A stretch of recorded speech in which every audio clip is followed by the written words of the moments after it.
Greetings and welcome to the Fastenal 2025 Q3 Earnings Results Conference Call.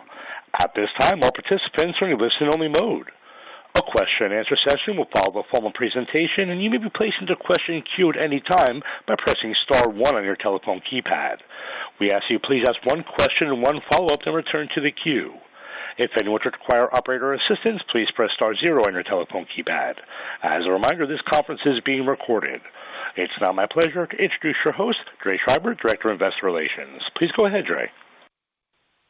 Welcome to the Fastenal Company 2025 Third Quarter Earnings Conference Call. This call will be hosted by Dan Florness, our Chief Executive Officer, Jeff Watts, our President and Chief Sales Officer, and Sheryl Lisowski, our Interim Chief Financial Officer, Chief Accounting Officer, and Treasurer. The call will last for up to 1 hour and will start with a general overview of our quarterly results and operations, with the remainder of the time being open for questions and answers. Today's conference call is proprietary Fastenal presentation and is being recorded by Fastenal. No recording, reproduction, transmission, or distribution of today's call is permitted without Fastenal's consent. This call is being audio simulcast on the internet via the Fastenal Investor Relations homepage, investors.fastenal.com. A replay of the webcast will be available on the website until December 1st, 2025 at midnight Central Time.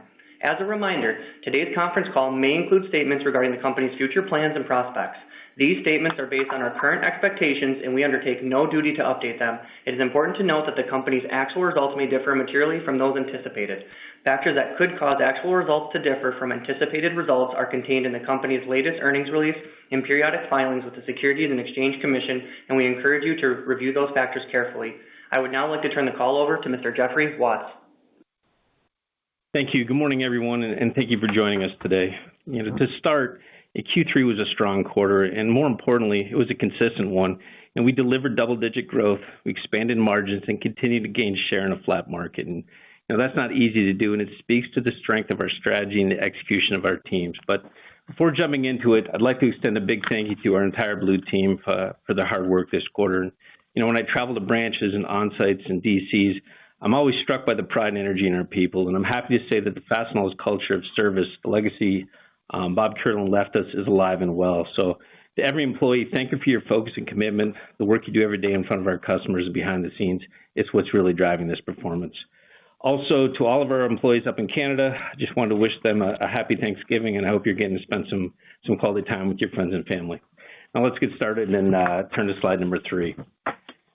In the third quarter, we delivered net sales of $2.13 billion, which is an 11.7% increase over Q3 of last year. This is our second consecutive quarter above the $2 billion mark, which demonstrates the effectiveness of our plan and Fastenal's growing partnership with our customers. It's also worth mentioning that the growth this quarter came with the same number of selling days, so it's a clean comparison, and overall, again, it's a strong result. Now let's discuss the cadence of the growth through the quarter. One thing we pride ourselves on at Fastenal is solid execution, quarter in and quarter out, and Q3 is a good example of this. Despite a couple of timing quirks, we pretty much met or beat our typical seasonal patterns each month. And in July, we saw daily sales growth of 12.8% with a sequential dip from June of about 2.7%. And that's actually better than our historical benchmark, which typically sees about a 3.5% drop from June. So July came in stronger than expected. Now, one nuance here is the timing of the July 4th holiday, and it landed on a Friday this year, which is important, as it pulled some activity into that first week of July. If it were to fall on a Wednesday or Thursday, kind of like it did last year, we wouldn't see that same activity, and our vending data confirmed this. We saw about an 8% increase in vending activity that week compared to when the holiday falls midweek. Didn't materially impact the quarter, but it did shift some intermonth cadence. When you add in what we saw in August and September, our Q3 daily sales growth actually came in a bit stronger than our benchmark would have predicted. That was around 11.2, which is an encouraging sign. And looking at the year-to-date picture, our daily sales from January through September, they're up 15.9% compared to historical benchmark about 9.5. Now, that's a big delta, but even when we consider the weather-related issues stated in January and the price cost through September, we're still showing double-digit sequential growth well ahead of our historic pattern.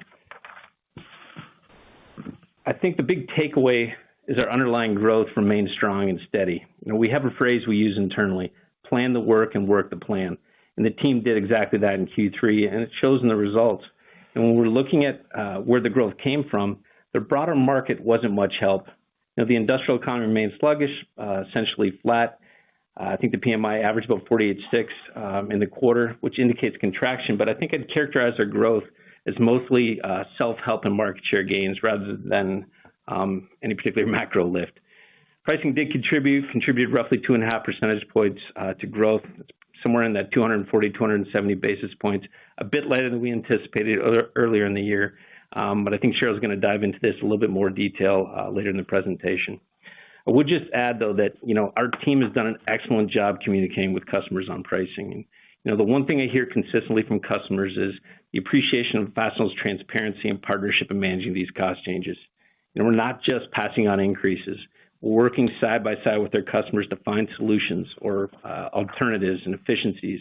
That kind of responsiveness, it builds trust, and it's a big reason we're continuing to gain share.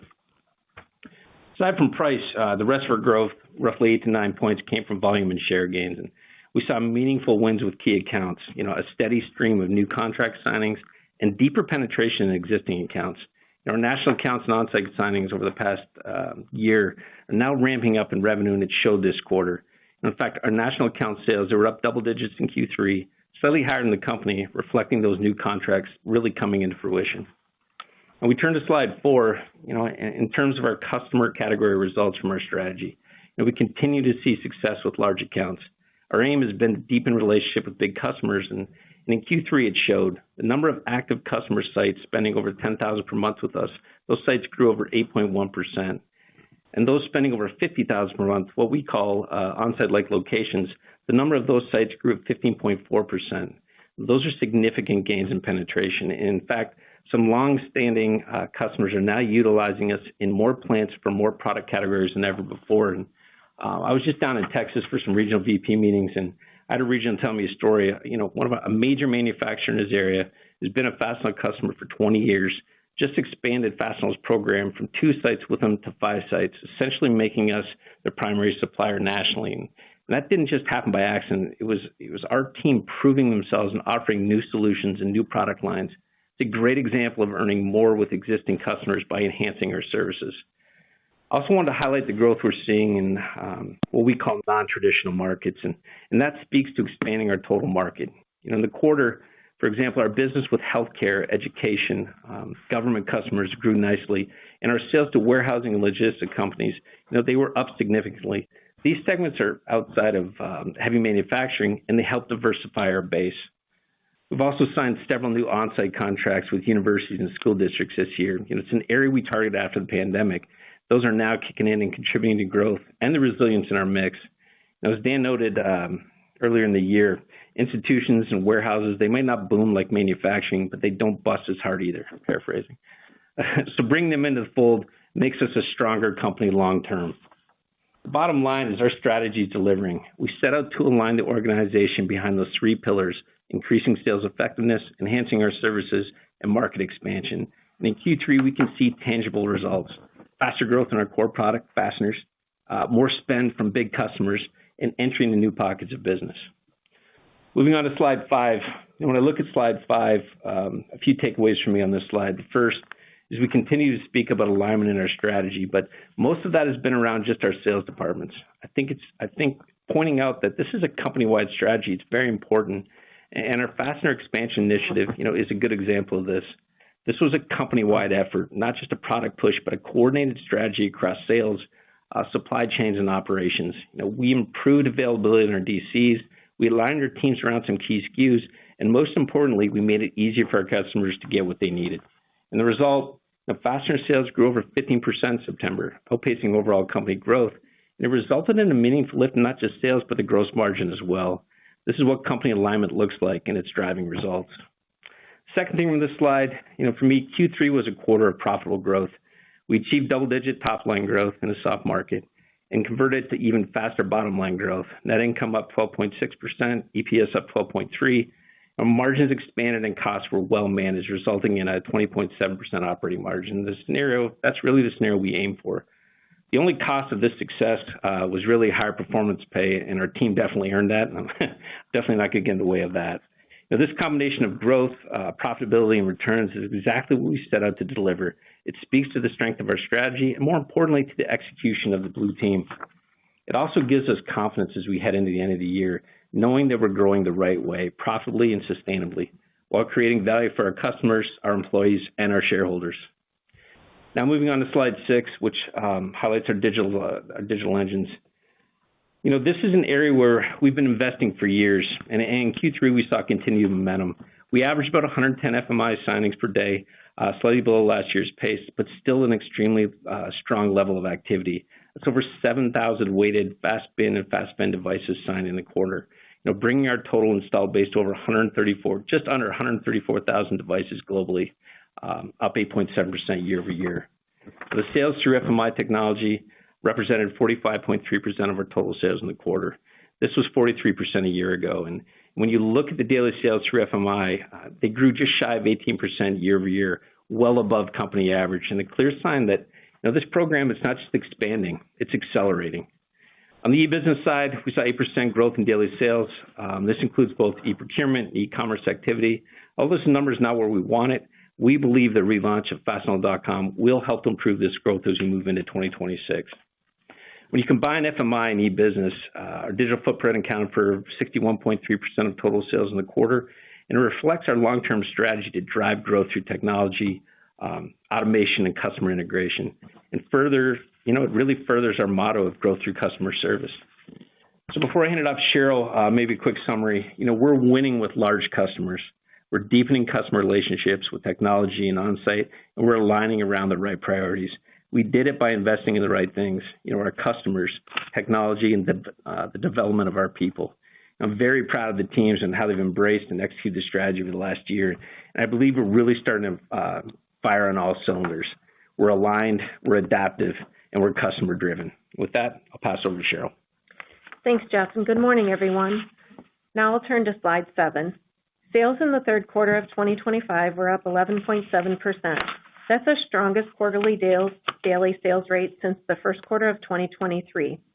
Despite sluggish end market demand and caution related to trade policy and tariffs, margin pressures, government shutdowns, and the potential for longer than normal holiday shutdowns in the fourth quarter due to the Christmas holiday falling in the middle of the week, regional and other sales leadership expectations are generally favorable for continued strong growth due to share gains. In the absence of much external help, the improvement in our sales reflects 2 other variables. First, even as the market has stabilized, our comparisons have gotten easier, particularly in the cyclical parts of our business. This factor helped produce our third quarter of growth for fasteners since the first quarter of 23 and acceleration in manufacturing end markets. Second, contributions from our strong contract signings since early 2024 continue to build. We continue to experience a healthy pace and mix of signings in the third quarter of 2025, and our total national, regional, and government contracts grew in the high single digits. The quarterly sales growth rate is a fair representation of our performance, and we did see acceleration through the period. It was another solid self-help driven result in a soft market. The pricing outlook warrants some discussion. Year to date, significant tariffs have been applied to products from China, as well as steel, including steel-derived products like fasteners on a global basis. We continue our long-term trend on diversifying our supply chain where possible to the size and timing of our suppliers' pricing actions, and we added some inventory to our own balance sheet. That said, supply chains have gotten more expensive, and a part of our response over time has been incremental pricing.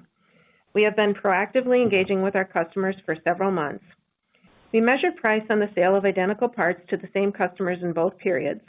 This represents approximately 50% of our business, and we refer to this as like-for-like pricing. During the third quarter, we implemented one pricing action in the month of August, which addressed the reciprocal tariffs that were finalized in July of 2025. Our previously stated goal was for price to contribute 3 to 5% by the end of the third quarter of 2025. The phased approach to this rollout resulted in 240 to 270 basis points of additional impact in the third quarter, with momentum building as we ended the quarter. Additional pricing actions will be necessary in the fourth quarter of 2025, with the potential to increase the impact of pricing on like-for-like parts to be in a range of 3.5% to 5.5%, depending on where the tariff litigation ultimately settles and the pace and execution of our actions. Our revised goal for pricing on like-for-like parts in the fourth quarter of 2025 reflects a reduction from our previously stated goal of 5 to 8%. The other 50% of parts sold to customers exist in the current period but do not exist in the prior period, making it hard to measure price impact on that group. That said, it has to be acknowledged that had we sold that part to that customer in the prior period, it would have been likely sold for less due to inflation. Therefore, in periods of inflation, there is an inherent price component that flows into share contribution. It is likely pricing is contributing to share contribution in a range of 1 to 2%. We are encouraged by the easier comparisons, the improved sentiment, and particularly our internal momentum. That said, we have limited visibility and share our customers' uncertainty over how current trade policy may impact demand in the fourth quarter of 2025.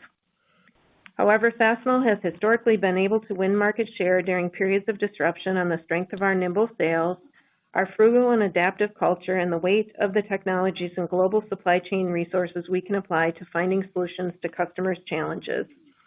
That is our expectation in the current environment. Now turning to slide 8. Operating margin in the third quarter of 2025 was 20.7%. This is up 40 basis points year over year. Gross margin in the third quarter of 2025 was 45.3%, up 40 basis points from the year-ago period. The improvement was primarily driven by our fastener expansion project, other supplier-focused initiatives, and improvements in customer and supplier incentives. These benefits were partly offset by continued customer mix dilution and higher organizational overhead costs. Price cost had a neutral impact on our gross profit percentage in the third quarter of 2025. We anticipate our gross profit percentage for 2025 will be relatively flat with 2024. This will be dependent upon our effectiveness in managing price cost, and the degree of macro improvement will also influence this scenario. SG&A was 24.6% of sales in the third quarter of 2025, which was consistent with the year-ago period. Employee-related expenses increased faster than the rate of growth in sales, largely due to the reset of bonus and commission programs due to improved financial performance. This increase was partially offset by leverage achieved in all other SG&A costs. We continue to invest in key areas of our business to support growth while managing other costs more tightly to reflect the sluggish business conditions. Putting it all together, we reported third quarter 2025 EPS of 29 cents per share, up from 26 cents per share in the third quarter of 2024. Reminder, we executed a 2-for-1 stock split in May of 2025. The prior year EPS has been adjusted for this change. Now turning to slide 9, we generated $386.9 million in operating cash in the third quarter of 2025, or 115.3% of net income. Despite our investment in inventory, cash generation was above traditional third quarter levels. The 5-year average from 2020 to 2024 was 104.2%. We remain comfortable with the cash generation of our model and continue to carry a conservatively capitalized balance sheet, with quarter-end debt being 4.8% of total capital. Accounts receivable were up 12.2%, reflecting sales growth, relatively faster growth to larger customers that tend to carry longer terms, and an uptick in quarter-end deferred payments from our customers. Inventories were up 10.5%, which was an improvement from the preceding quarter. We have increased inventory as part of our effort to improve product availability in our selling locations and improve picking efficiency in our hubs. We have added stock to support customer growth, and we accelerated some inventory schedules for future delivery into current periods ahead of tariffs. Inventory growth may remain elevated in the fourth quarter of 2025 as we continue to navigate tariffs and more inflation builds in. Accounts payable were up 14.3%, primarily reflecting the increase in inventories. Net capital spending in the third quarter of 2025 was $54.7 million, down slightly from $55.8 million in the third quarter of 2024. This increase is consistent with our expectations for the full year, where we anticipate capital spending in a range of $235 million to $255 million, which is up from $214 million in 2024.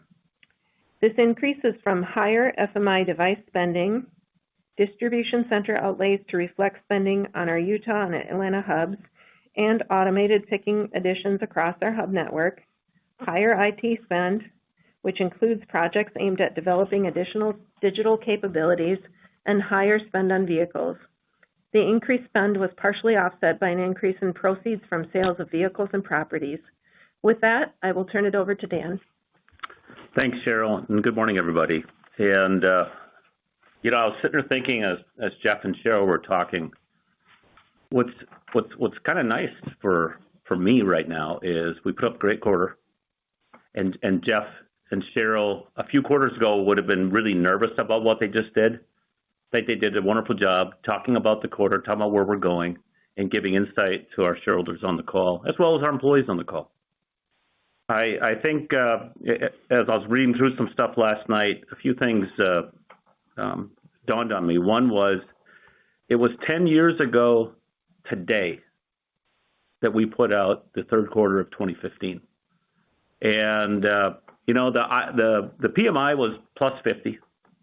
We'd gone through a year where we'd seen diminishing success. And the afternoon before, I'd been named president and CEO. And the first message I had to deliver was, tough quarter. Our sales went negative in September. And as it turned out, they were negative for the balance of the year. And we needed to kind of regroup and figure out where we're going, not the chaos of today.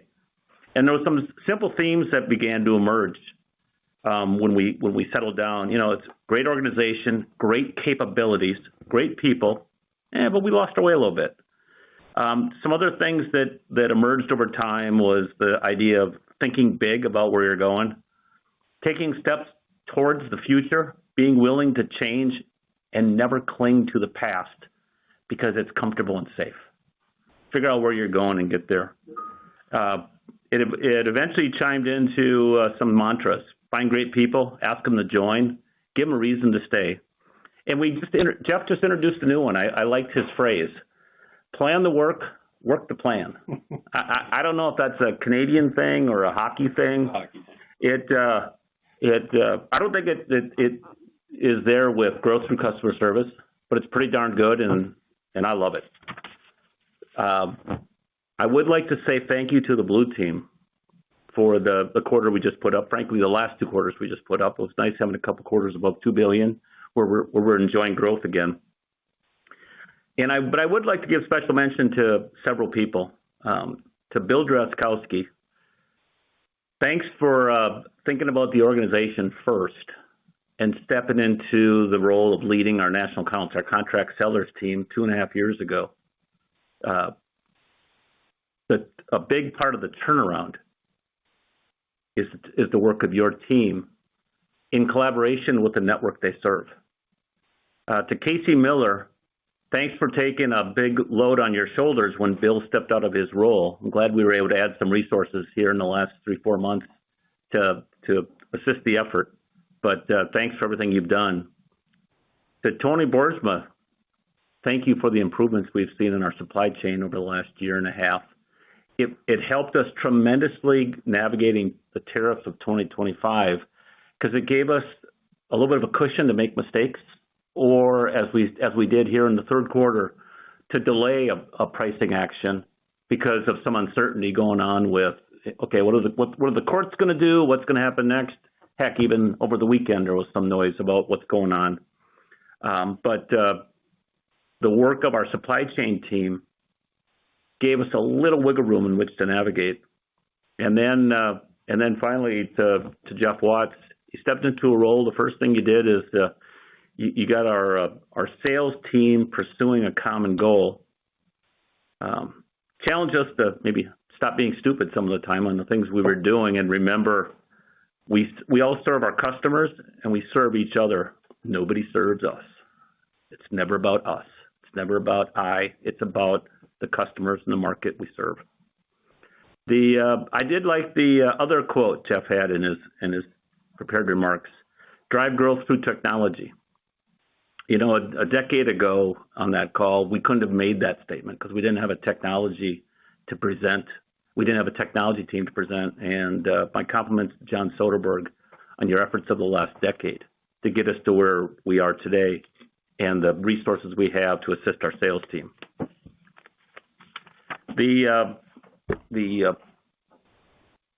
Page 10 of the CEO message on third quarter talks about an item that we mentioned actually in page 2 of our earnings release.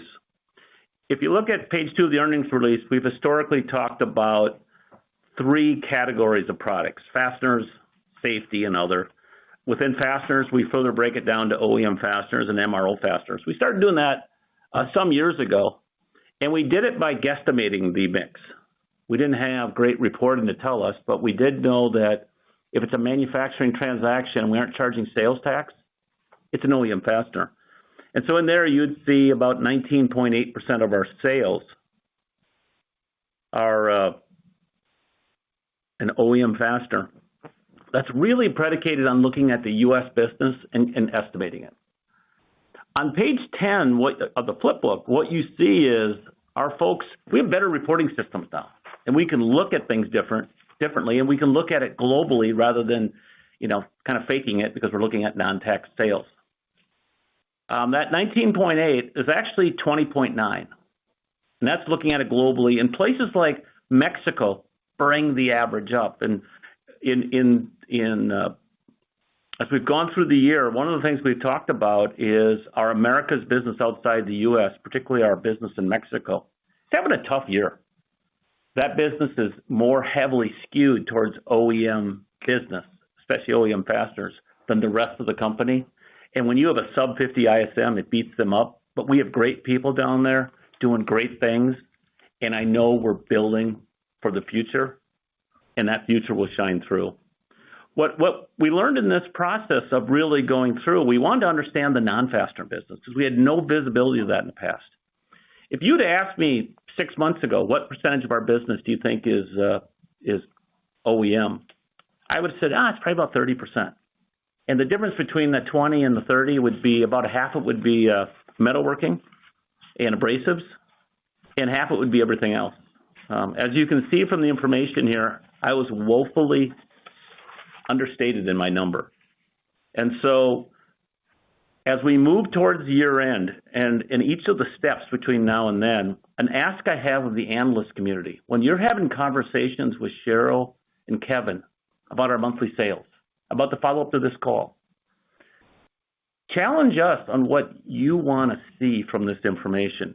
It's our intent to replace that table on page 2 or to supplement that table on page 2, I'm not sure which at this point, with a thought process of our business of here's our direct business, i.e. OEM, here's our indirect business, i.e. MRO, and give better visibility to what we're doing and where is our success taking us as we move forward.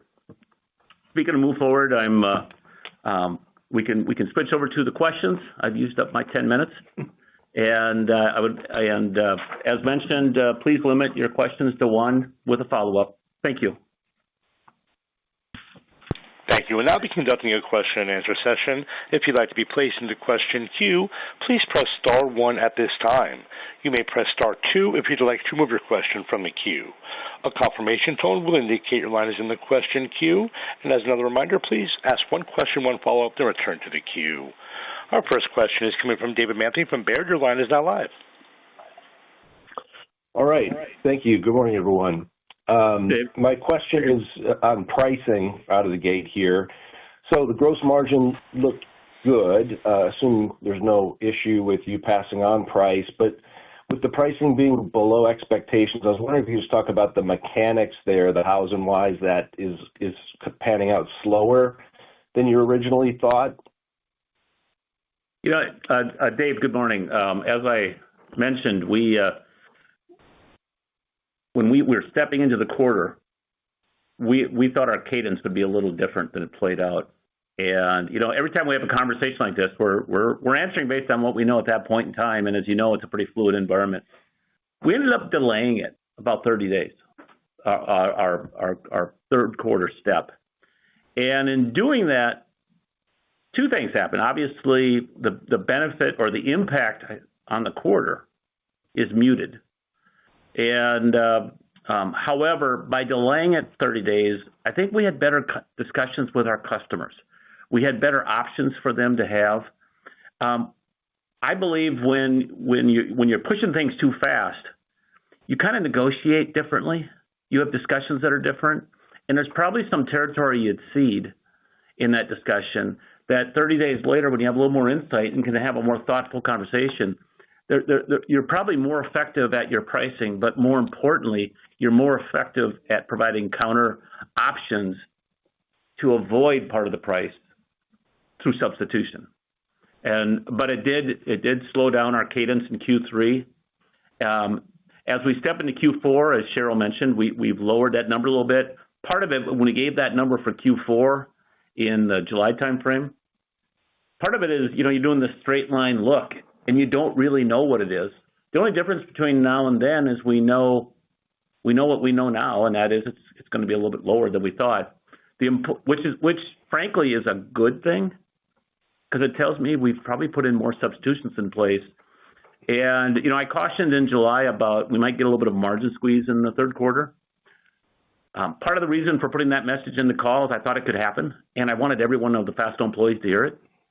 I'm going to make the same comment again. We could get a little margin squeeze in the fourth quarter because costs are continuing to rise, and we've had some wiggle room because of what we talked about on the expansion of fastener products that we stock in inventory that gave us some margin on some other products unrelated to the price. But we could get a little squeeze in the fourth quarter. We're going to work to avoid it like ever. But we think the number is a little bit lower. Most of that is because we have better information now than we did 3 months ago. Got it. Thanks, Dan. And so when you're saying the numbers coming in a little bit lower, you're talking about the fourth quarter down from the 5 to 8% you thought previously. But is there a change in how you're thinking about peak pricing ultimately, or does that 5 to 8 just get pushed into 2026 at some point? I don't know if we know that answer at this point, Dave. There's going to be things that happen. We're going to do pricing actions every quarter if the situation dictates it. The optimist in me would say that things are calming.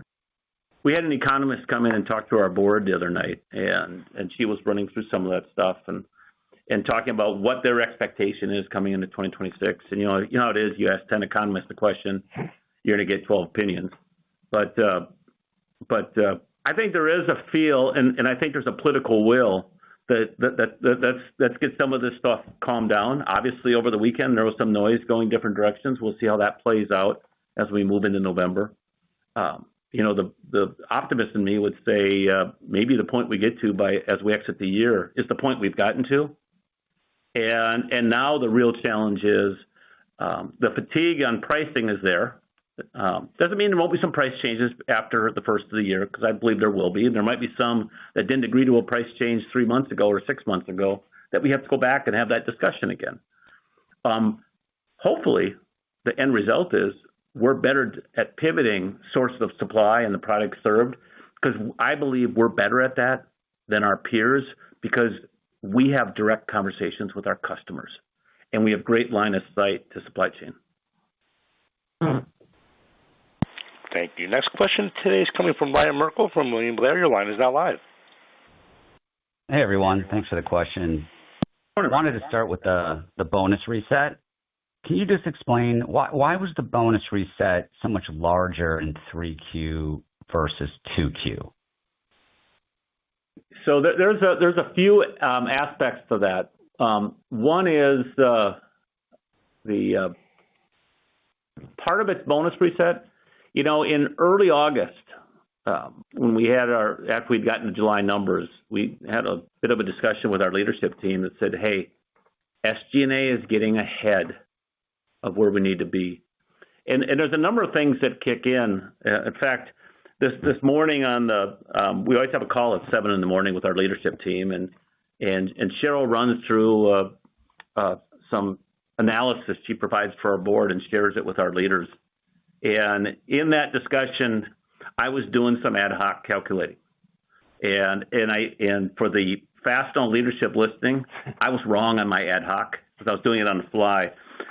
Matt Ransenberg reminded me afterwards that, "Hey, Dan, we split our stock, so your math was off by a factor of 2. So if you think about it on a district manager by district manager basis, we spent about $8,000 a month too much, and because that would have gotten us closer to 30 cents if you do the reverse engineering on the math.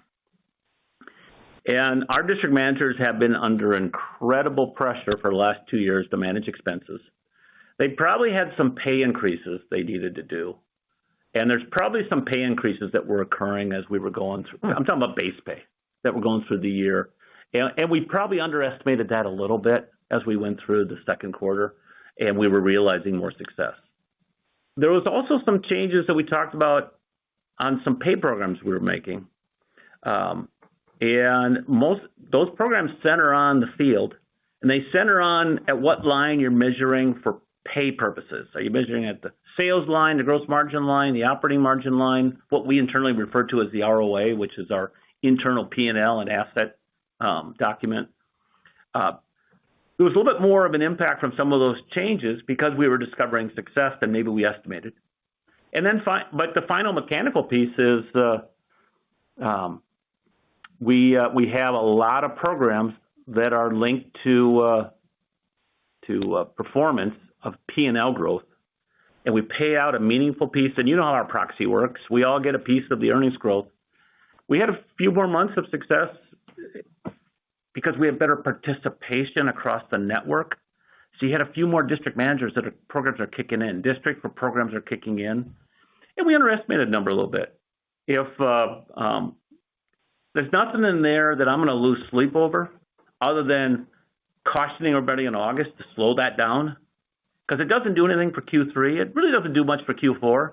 It really matters for Q1 of 26 because it's a big ship and it requires a little more time to do some steering on that rudder. But part of it was there was some base pay changes going on. We probably underestimated a little bit the impact of some of the new programs, and then the rest is we're finding success and we're paying, and we think that's a great thing. Okay. Yeah, makes sense. And then the follow-up is SG&A in the fourth quarter. Is it going to be similar 11% year-over-year growth that we saw in 3Q?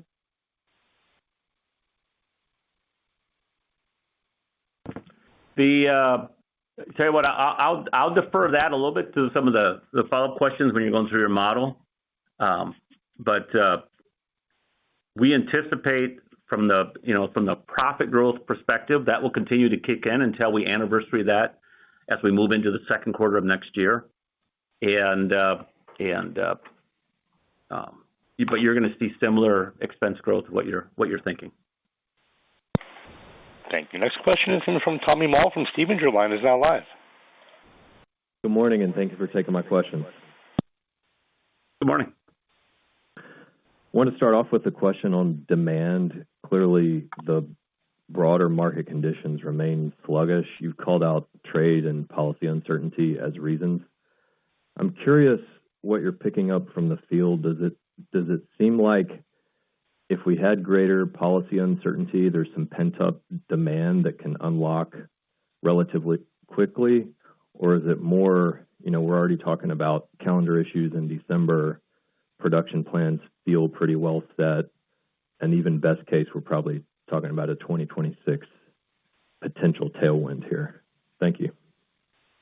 Yeah, I would just add into that we're not seeing a lot of, obviously, the tailwind today. And from everything we're hearing from our customers, everything we see, we're probably looking into 26. We're not going to get that in Q4. But no, the nice part about it, almost all of our customers are telling us the same thing, that this year is what it is, but they're standing, even in Mexico, they're really looking at that Q1, Q2 timeframe. And actually, Dan mentioned the economists, everybody's right. They said the same thing to us. So. Thank you. And then just a question on the fastener stocking initiative that you've talked about. Maybe this is too simplistic, but is the rationale here share gain through better service levels? And if that's a fair characterization, and everything goes right, should this be accretive to ROIC, and what's a reasonable time frame for that to unfold? I'll talk about the share gain on it. And really, if you think of it this way, we got a little tight on our inventory models, and what it did was it made it very difficult in the field for the branches to get standard inventory. They weren't efficient at it, and we started to lose some share. So we brought back the standard inventory that we were missing. We've actually increased it, and it's just made it a lot more efficient for our branches and our customers to get that inventory. I'll let Dan answer the second part. On the ROIC, actually the phase one and most of phase two is accretive to ROIC. Mm-hmm. And because what happened is, to Jeff's point, having the inventory on the shelf just meant that if it's easier for our folks to perform, it's easier for us folks to give a quick answer to a customer of, yep, I can get it in, as opposed to doing a sourcing exercise and then calling the customer back. Because a lot of things can happen during that sourcing exercise, like maybe talking to three other suppliers because they need stuff. And if I can just answer the question, it puts it to bed. So there's capture of market share you get. The other thing that happens is when you buy it in an orderly fashion, you always purchase it better. And so we're getting a nice return. And when I look at the inventory dollars we added, the return on that is much better than our ROIC as a company. The reason I say accretive and not ridiculously accretive is there's always a trade-off on efficiency. So we've given Tony and his team the ask of saying, keep looking at this kind of stuff. Bob Curlin always taught us it's not about the P&L, it's not about the pre-tax, the percentage of sales. Now that really matters. Don't get me wrong. It's about the returns. That's what our long-term, that's what our shareholders will reward us for, is the returns on the investments, on the decisions we're making. And if we're adding inventory and it's enhancing our returns, we will continue to add inventory. Even if we add a few days to our inventory, if we can get a return on that, that's a better use of excess cash than a dividend. A dividend is you're throwing in the towel because you have more cash than you can deploy in a useful fashion. And what we've always believed in is that companies that have too much cash and they look for places to deploy it usually destroy shareholder value. They don't create it. So we would rather dividend everything out unless we have a known need for it and count on future cash flow to fund ideas that we have. Thank you. Next question is coming from Nigel Coe from Wolfe Research. Your line is now live.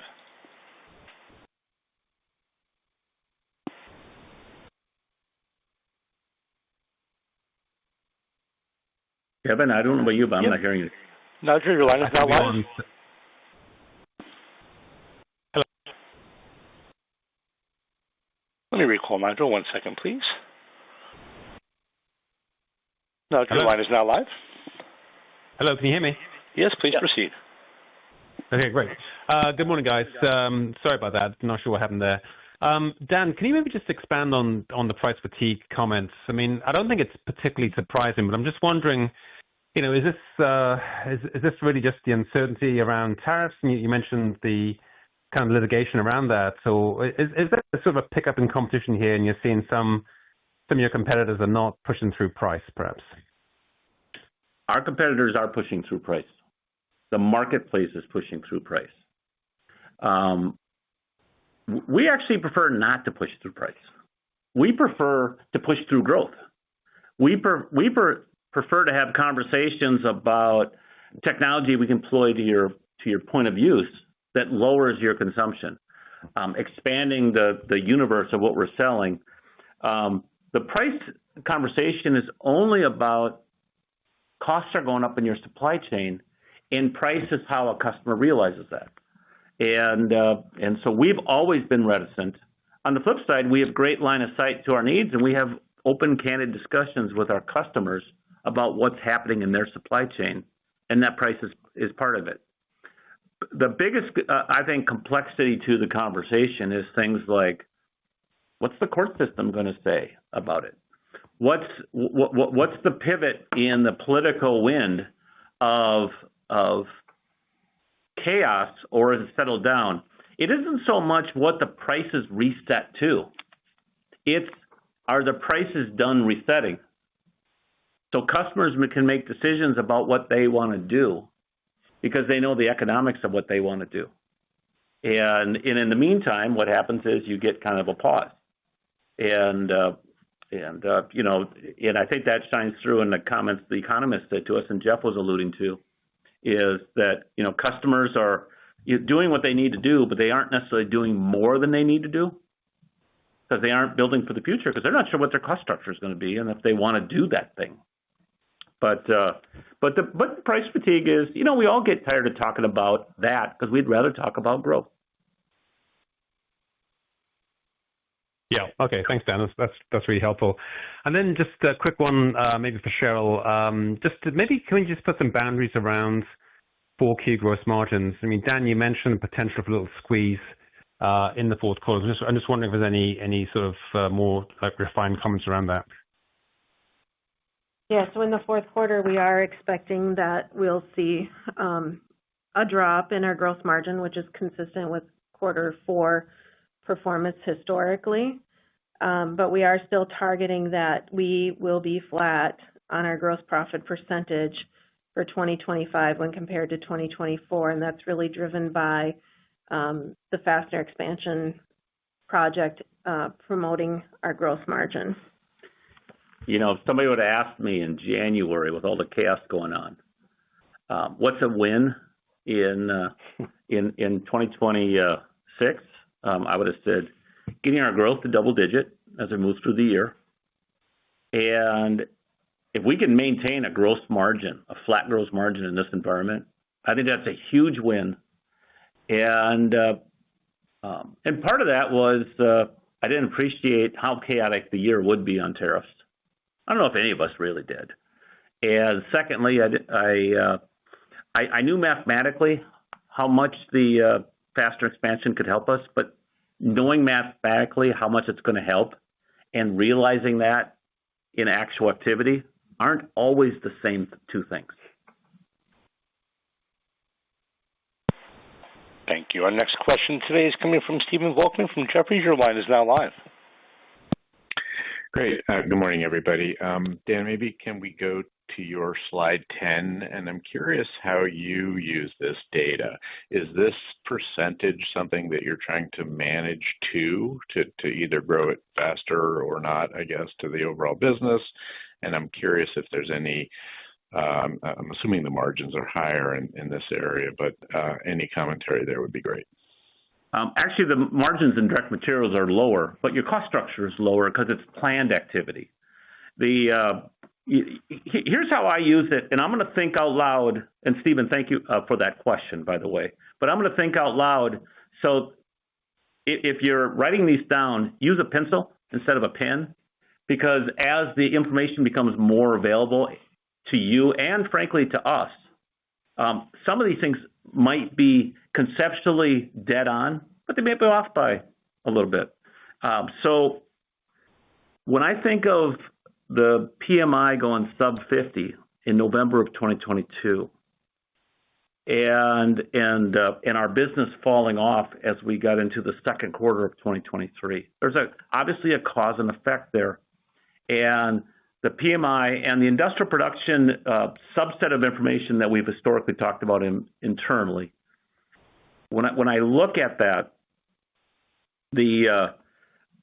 even we didn't really understand how much of this was production shutting down versus we're just not executing, or we need to get our head out of somewhere and get executing. And what this gives is insight. If we appreciate that 40% of our business, or 38.8, excuse me, but almost 40% of our business is direct material production related, the story that subset of information tells, I suspect we'll have a strong correlation to industrial production and to the PMI in general. I also believe that close to, we talk about 45.3% of our sales go through FMI. I suspect on that piece of our business, probably 50% of that business goes through FMI. We don't know the answer to that right now, but that's what I suspect it'll be. when the dust settles. Then the other 60% are indirect. It's really MRO spend. That's really a good comparison benchmark to some of our peers that are more MRO-centered businesses. It's a good comparison to the things we're doing to broaden our breadth of customer base, because that's less impacted by the PMI.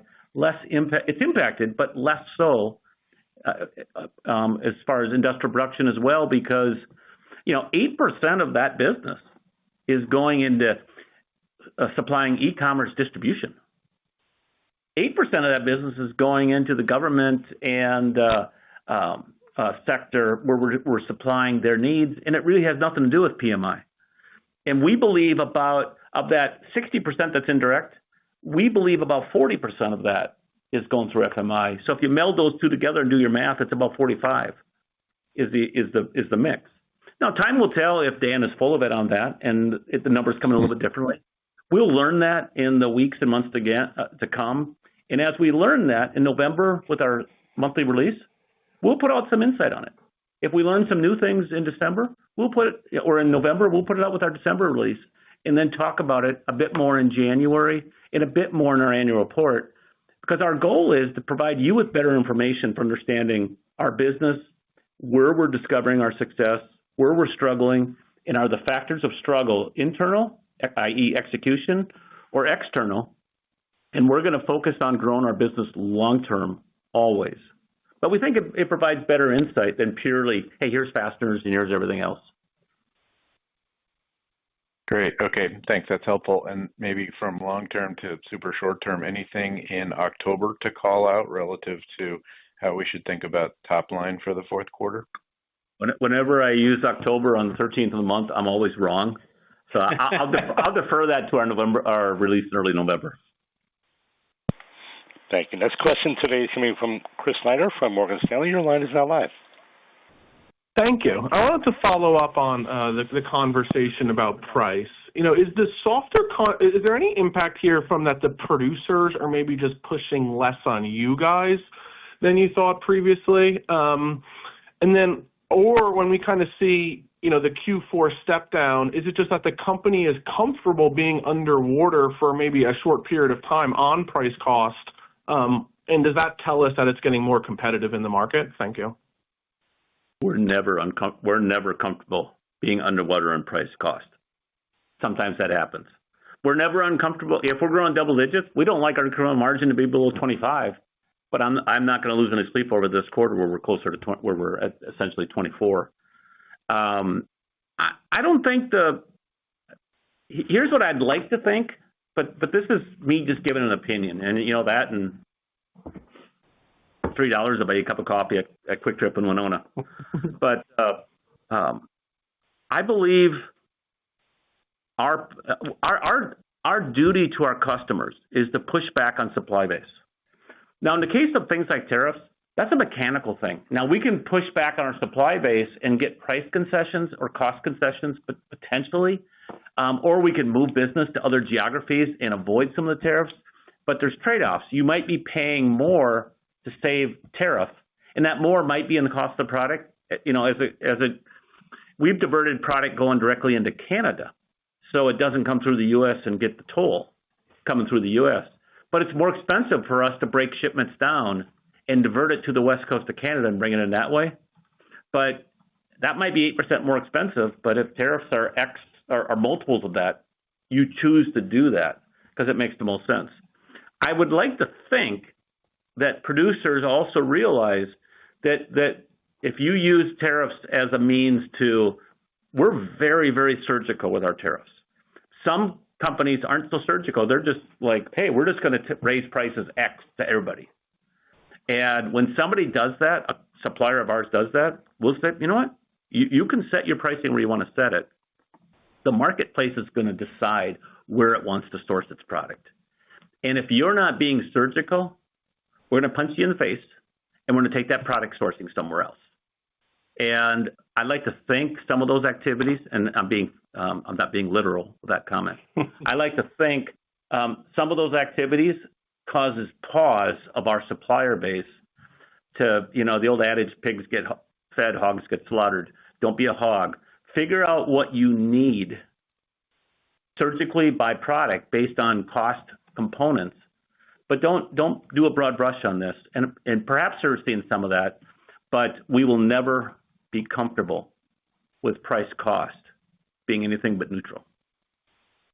Thank you, Dan. Really appreciate that thoughtful answer. Maybe just following up, you mentioned earlier about making investments in inventory and that providing a great return. Do you think customers did anything similar in the first half of the year? There's very well-flagged, telegraphed price increases coming. Do you think there was any pulling forward of inventory at the customer level just to get ahead of that? Thank you. I can't speak to supply chains that don't come through Fastenal, because I'm sure there's customers that bought some components because they knew what their needs are and they bought some, assuming they could get them in and they could get produced and get them in before the toll started charging. But I don't believe they did any of that activity through us, because we're a real-time supply chain partner for them. That's the value we bring. And what we do broadcast to our customers is things we're doing so we can tell them, hey, here's how many weeks of supply we have of your part, and here's where the cost increase is going to kick in, and the price increase to you. So I don't think our customers did in the products we sell. I can't speak to products outside of that. And but with that, I see we are 2 minutes to the hour, so that will be our last question. Thanks to the Blue Team for everything you did. I would share with the group. Sorry if I've been a little bit unavailable the last couple weeks. My 95-year-old mother passed away a couple weeks ago, and she lived a wonderful life. Time takes its toll on all human beings, and I'm really glad that my 4 children, particularly our daughter Anna, who's 20 years old, had a grandmother who lived long enough that she was part of her life and she knew her as a human being. Thanks, everybody. Have a good day. Thank you. That does conclude today's teleconference webcast. You may disconnect your line at this time and have a wonderful day. We thank you for your participation today.